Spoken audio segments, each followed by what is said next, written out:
It was a $24 million project in the middle of the Southern Ocean. The aim to rid World Heritage listed Macquarie Island of rabbits and rodents which were threatening the remote spot's precious flora and fauna. Far out in the Southern Ocean lies Macquarie Island, a place once so teeming with seabirds that the ground seemed to shake. But then, year after year, something impossible to ignore began to emerge. Tens of thousands of dead chicks and broken eggs littering the beaches and slopes. But these deaths are not caused by storms or disease. They are the silent work of tiny invaders hiding on human ships, rats and mice. These rodents do not act alone. They eat eggs, kill chicks, and bring cats and rabbits with them to wreak havoc on ecosystems, driving many species to extinction. Over decades, the combined pressures have wiped out entire species. Macquarie rails, Macquarie parrots, gone. The question is, how did a remote seabird paradise become a graveyard, and what happened when Australia launched its boldest fight to reclaim it?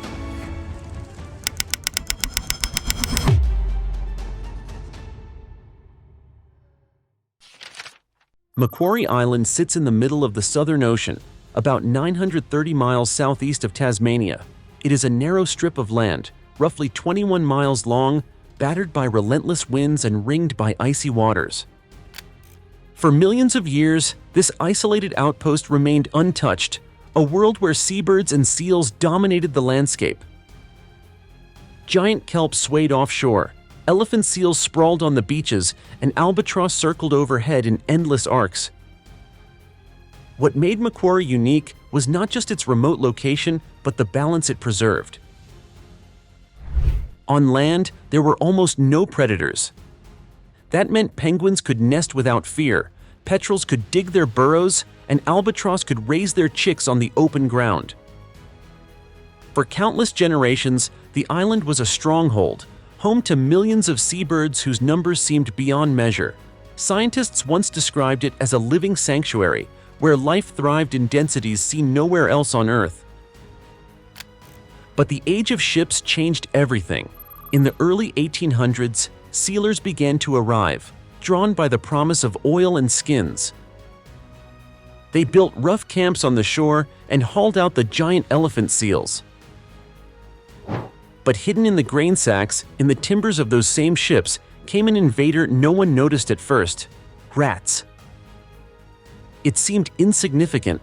A few stowaways scrambling across the sand would hardly raise alarm in men who had crossed half the globe. Yet those rats quickly spread into the grasses and cliffs, feasting on the eggs of seabirds that had never learned to defend themselves. The damage was quiet, almost invisible, but it was the beginning of a chain reaction. As the decades rolled on, other species were deliberately introduced. Rabbits were brought to the island as a food source for sailors and sealers. Cats followed soon after, meant to keep the rodent numbers down. Instead, they turned their claws and teeth on the very birds that defined Macquarie. According to the Australian Antarctic Division, by the mid-20th century, entire slopes were eroding under the impact of rabbits, while rats and mice were devastating seabird colonies. What began as a remote sanctuary was unraveling. The soil gave way, burrows collapsed, and the island's once unshakable abundance began to look fragile. And here lies the cruel irony.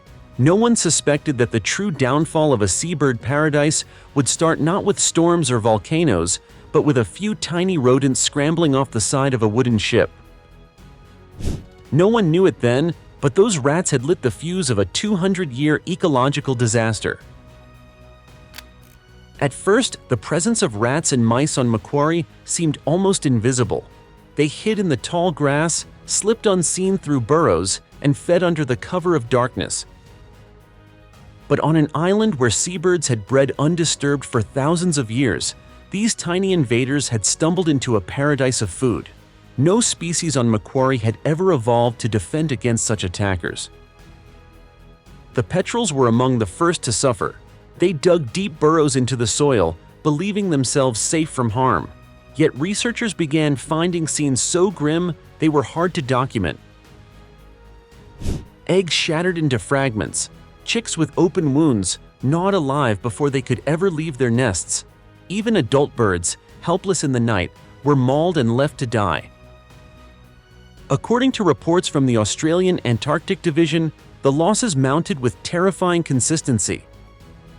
Tens of thousands of seabirds vanished every year, a staggering toll for a place once celebrated as a sanctuary. Entire colonies collapsed, their calls silenced, leaving cliffs and valleys that had once thundered with life now eerily quiet. The island's balance, steady for millennia, was unraveling at shocking speed. What made it worse was the scale of the rodent population.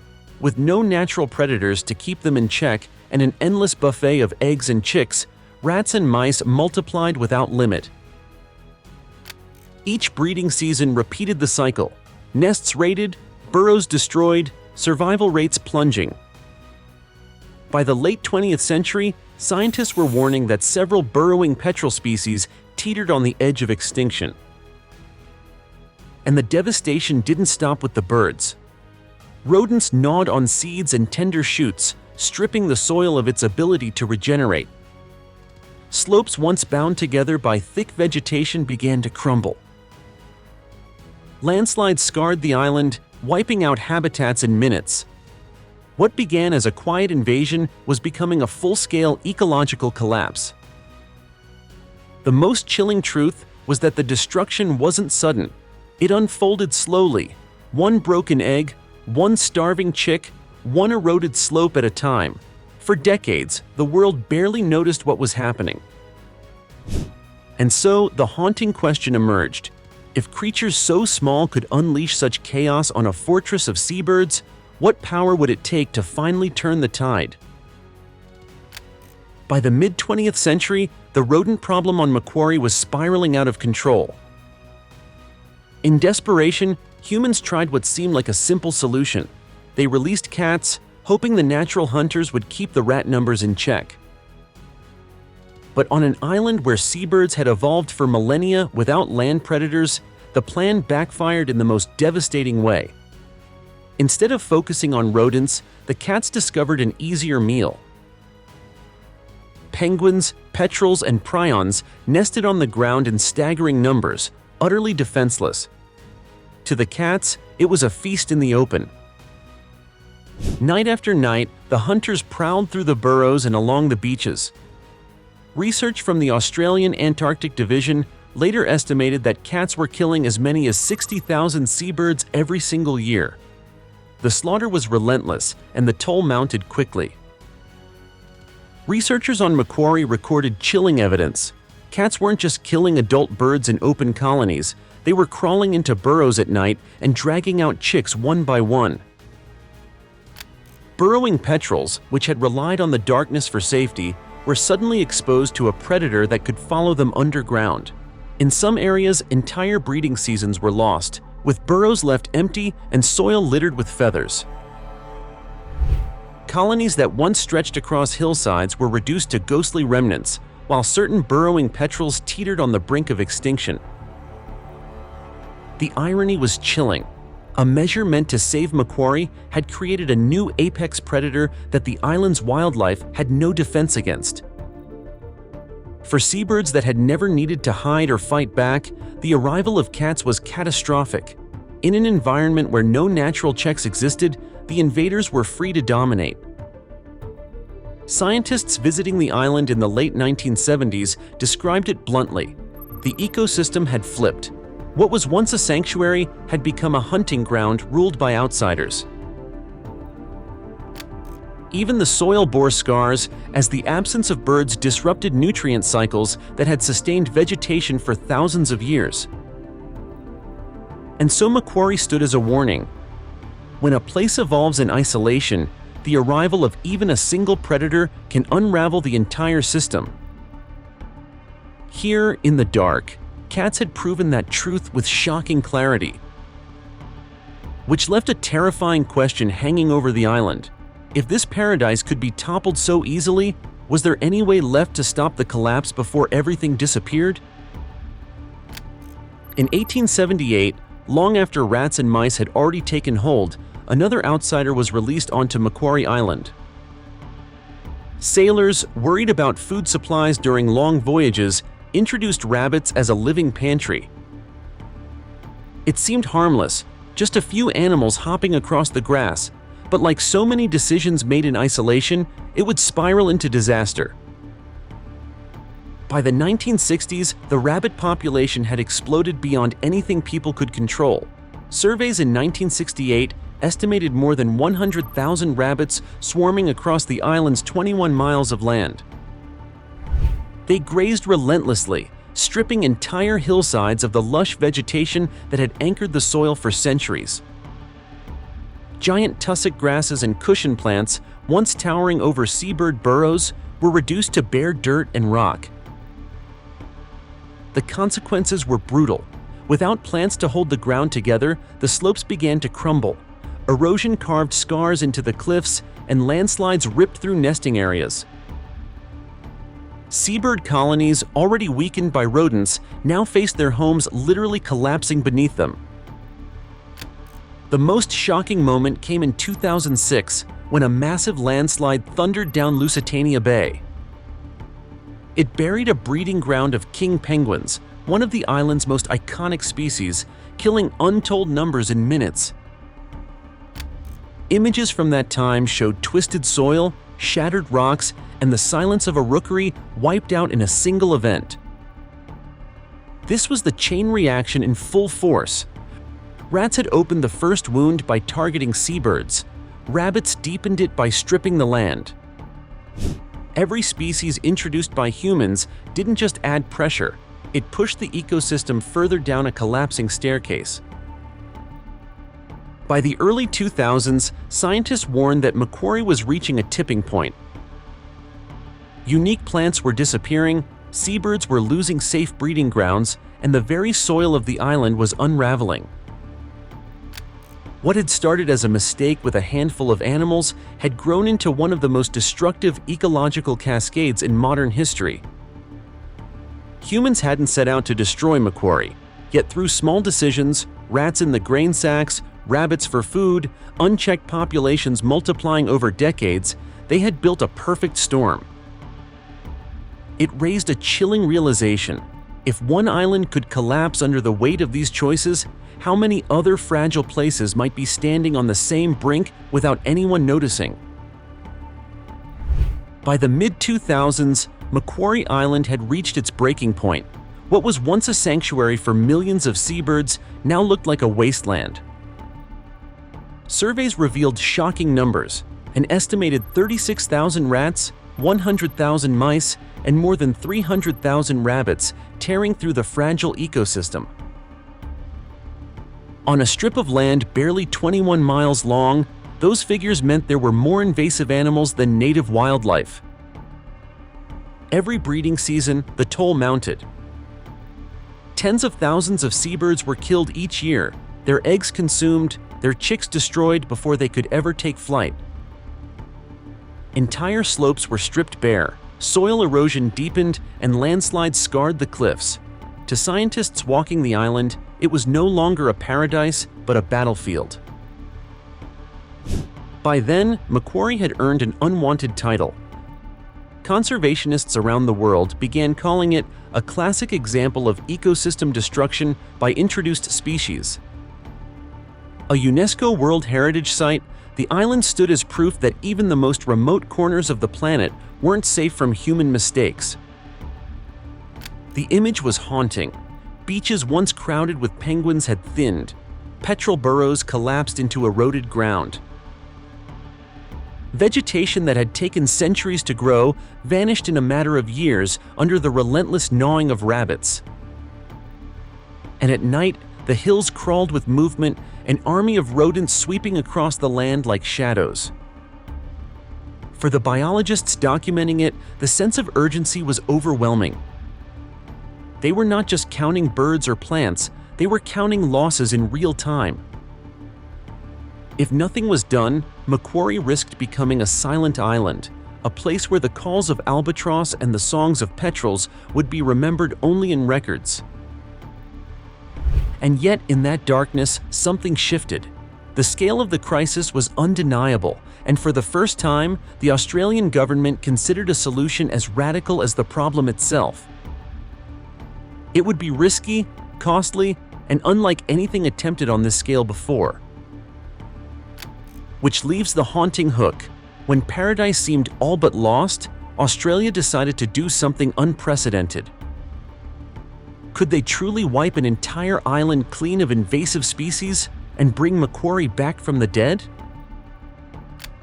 By 2007, Macquarie Island stood at the edge of collapse.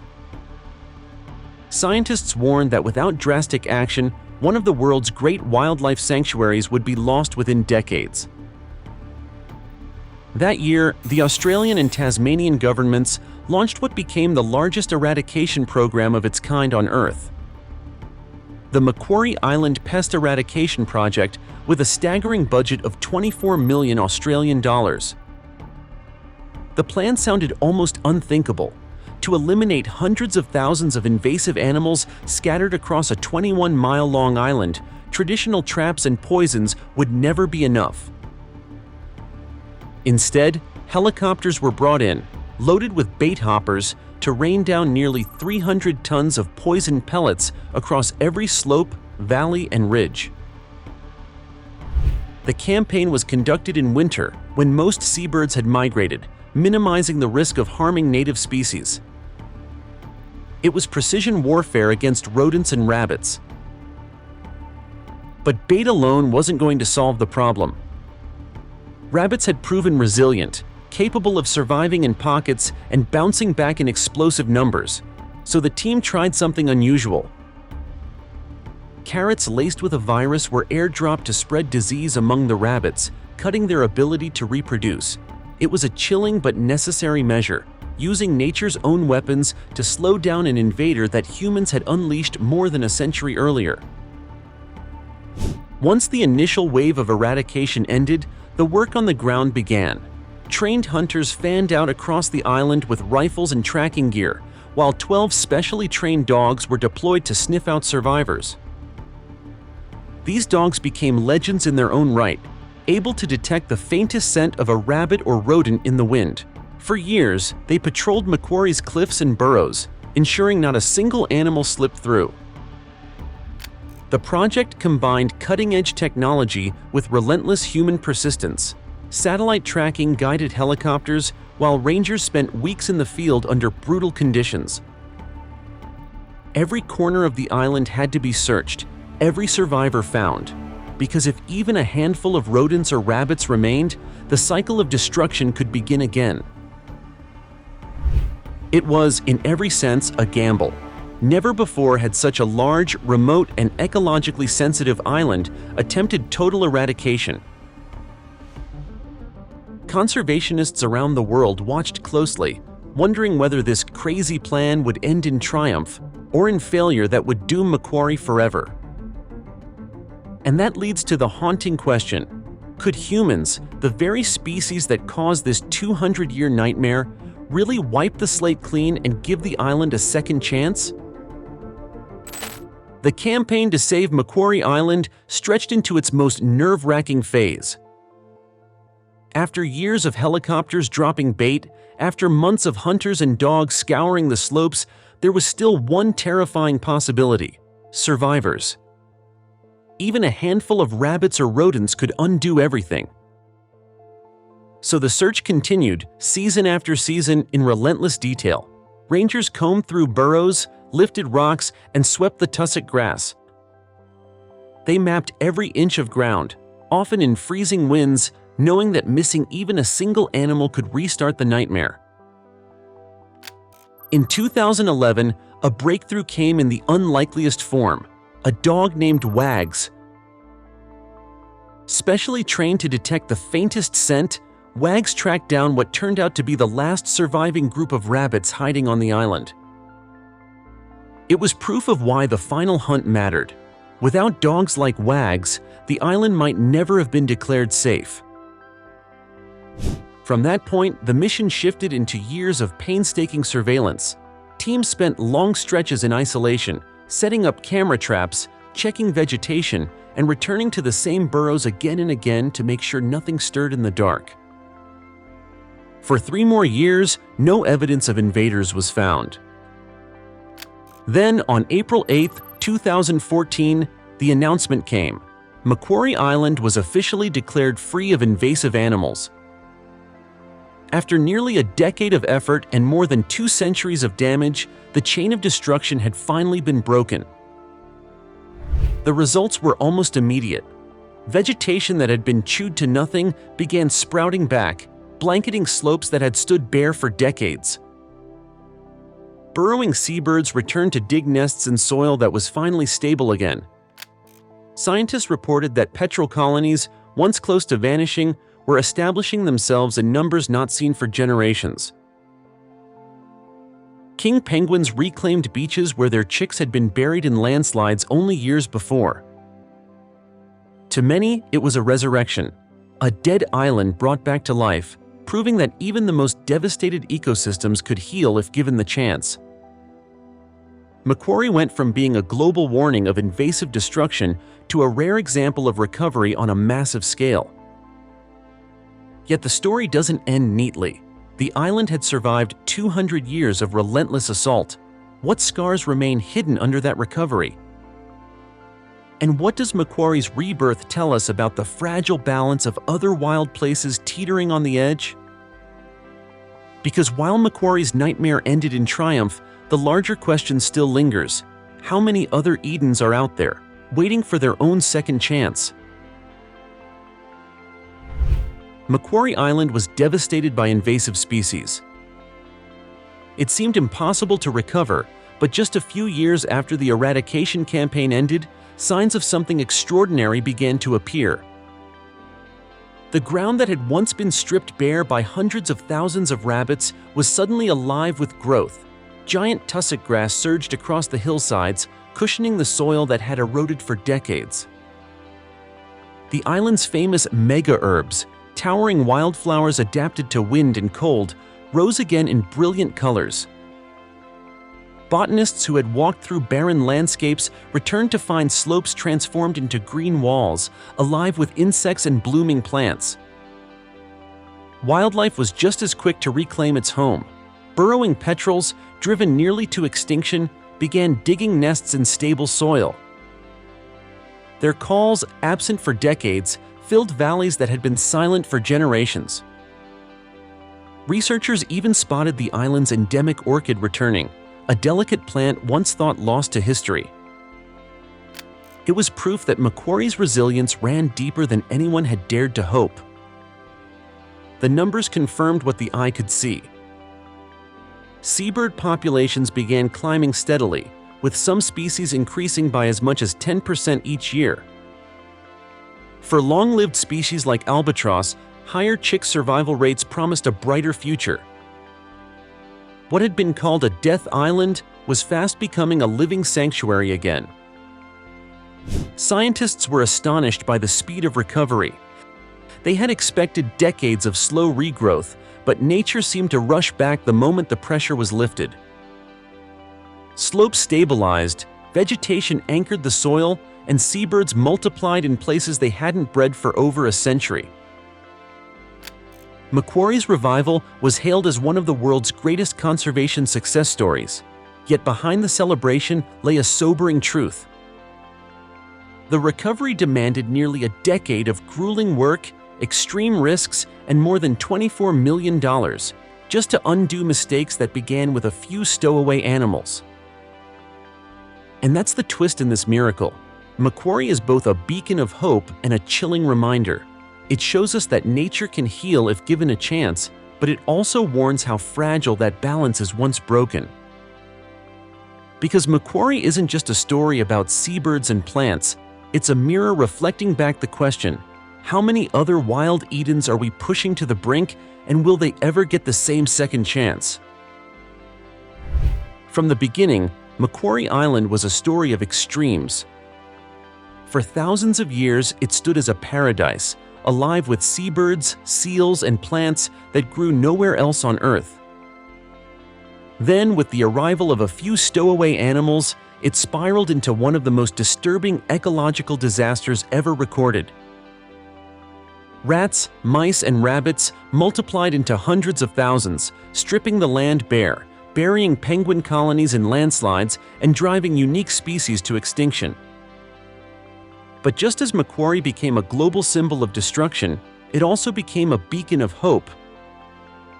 Through nearly a decade of relentless effort, a $24 million eradication project cleared the island of every last invader. It was a gamble that many thought impossible, yet by 2014, the island was declared pest-free, and within only a few years, life roared back. Vegetation covered the slopes again, seabirds returned to nest, and scientists watched species rebound at rates no one dared to predict. So Macquarie tells both sides of humanity. On one hand, it reveals our capacity to break ecosystems with careless choices, introducing just a handful of animals that toppled a paradise. On the other hand, it shows our ability to repair, even against staggering odds, when we finally commit resources, science, and sheer persistence. The lesson is stark. An ecosystem can collapse from something as small as a rat or a rabbit, but restoring it takes years of coordinated work, immense funding, and a generation of determination. As conservationists often say, prevention is always cheaper than resurrection. Macquarie Island rose from the ashes, but its story doesn't end there. It leaves us with a question that reaches far beyond a single patch of land in the Southern Ocean. Because if paradise can be lost so quickly and painfully rebuilt only with extraordinary effort, what about the places we're destroying right now? Rainforests, coral reefs, rivers, and coastlines all push toward collapse by invasive species, climate change, and human expansion. Now we want to hear from you. Do you think the story of Macquarie can inspire similar rescues in other fragile ecosystems, or is it a one-time miracle? Let us know in the comments below. And if you want to keep uncovering the hidden mysteries of our planet, don't forget to like this video, subscribe to MindGap, and turn on notifications so you never miss what's coming next.